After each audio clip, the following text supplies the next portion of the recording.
Catherine Bernardo matapang nga po na sinagot ang naging pahayag ni Daniel Padilla pagkatapos nga po nilang pumirma ng kontrata. And bago tayo magpatuloy mga kaibigan, please don't forget to like and subscribe and always hit the notification bell.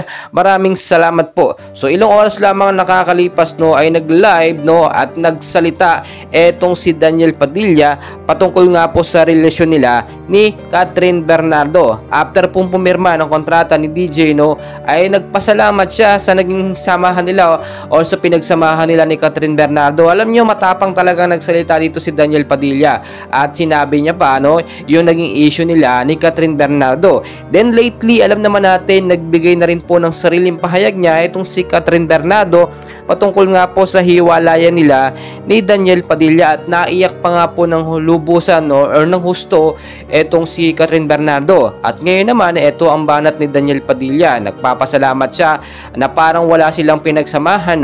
Ang tibay din ni Daniel Padilla ni hindi man lang natouch ang kanyang puso sa pagkakataong yun. Nakakalungkot mang isipin pero alam naman natin kaya pa sanang maayos. Ito nga pong kanilang problema or yung hiwalayan nila basta magkakaroon lamang na maayos na pag-uusap, especially kapag sila ay nagkaroon ng banding na pag-uusapan naman yan. Pero ayon na rin sa ating nakuhang source, si Catherine Bernardo na po talaga ang ayaw ng makipagbalikan at tumanggi sa alok nga po na makapagbalikan itong si Daniel Padilla. Pero kung titignan nyo naman, tama na rin talaga kasi yung 11 years na yun, ilang beses na pong nasaktan si Catherine Bernardo at paulit-ulit lang pong yan nangyayari.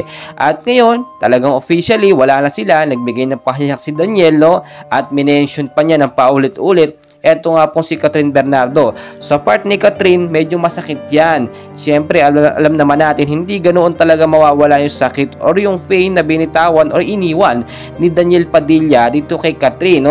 Kaya naman hinihintay talaga natin yung sagutan ng magkabilang kampo. Dahil nga, nagbigay ng pahayag ito si Daniel Padilla, especially abangan natin yung susunod na banat nga po or pagpapahayag ni Catherine Bernardo ng kanyang saloobin patungkol sa isyong ito. Well mga kaibigan, patuloy ko kayong i-update and please huwag kalimutan mag-like and subscribe. Maraming salamat po sa inyo.